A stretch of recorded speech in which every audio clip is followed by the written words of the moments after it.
Çok düştü şöyle.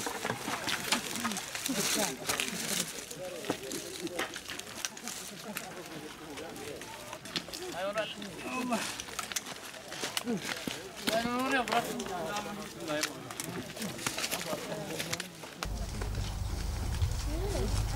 Ha şöyle yavaşça döküyor ha.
Valim falan geldi değil mi?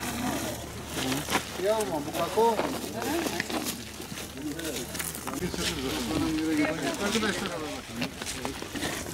Adım şurada da vardı. Küçük yana kız.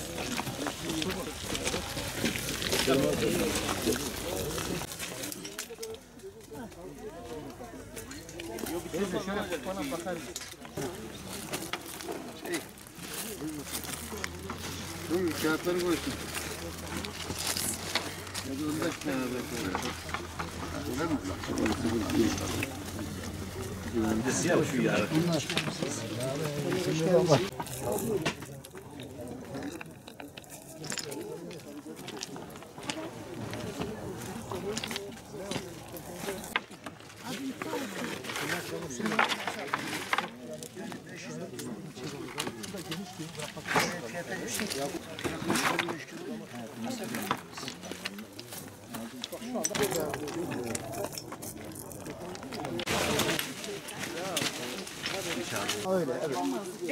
Birinci ayın 15'inde başlar.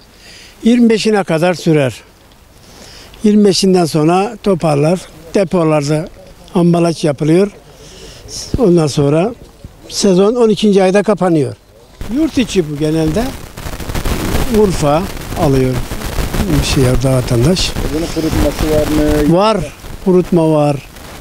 Ondan sonra böyle yaş yeme var. Hepsi oluyor yani. Bu sene rekolte nasıldı? Beklenen oldu mu? Çok fazlasıyla. Sıkıntı yok yani. 11. ayda yetişir. 10. ayda 11. ayda. 10. ayın 20'sinden sonra başlar hasadı. Kilosu 6 liradan 8,5 liraya kadar var. Bazen saat 8'de işbaşı yapıyor. Akşam 4,5-5'te tergi yok. İlk bir sefer dinlenmemiz var, yemek. Öğlen yemeği. Bu sene çok bereketli maşallah. 11. ayın işte 11. ayın başlangıcında ve 5'ine falan başlıyoruz. Öyle 10-15 gün devam ediyor hurma sezonu. 10 gün 15 gün çalışıyoruz. İşte ondan sonra işlerimiz bitiyor. Yani Allah razı olsun bu köylü kardeşlerimizden. Ha bunları dikmişler, yetiştirmişler.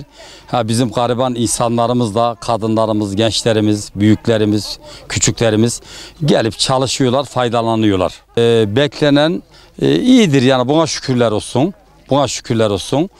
İşte herkes de geliyor burada çalışıyorlar. Çocuklarına ekmek götürüyorlar.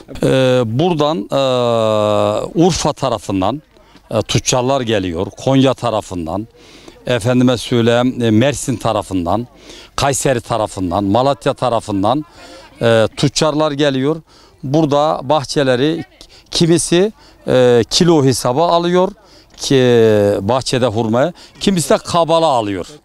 Kabala alıyorlar öyle işte devam ediyor yani. Mevsimde toplanır işte 11. ayın başlarında başlar. Kimisi kurutmaya gönderiyor.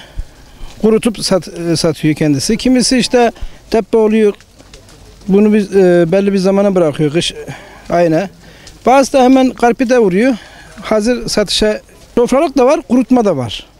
Şimdi bir yana işte dedim ya kurutmaya gönderiyor. Makinede kurutuyorlar. Bazı işte depo oluyor. Bazı da hemen hazır karpide vuruluyor. Hemen hazır anlık satışa çıkarıyorlar. Peki bir ağaç ortalama kaç kilo geliyor? Şimdi ağacına göre 250 de veren var, 100 de veren var. Tabii ağacın büyüklüğüne, küçüklüğüne göre değişir. 500 veren de oluyor ağacına göre. Bu sene verim genelde nasıldı? Bu sene güzel maşallah. Allah daha çok versin, olmayanlara da versin. Bu sene güzel verimi. Piyasada kilosu 6, 7, 8 işte bu aralara kadar gidiyor kalitesine göre.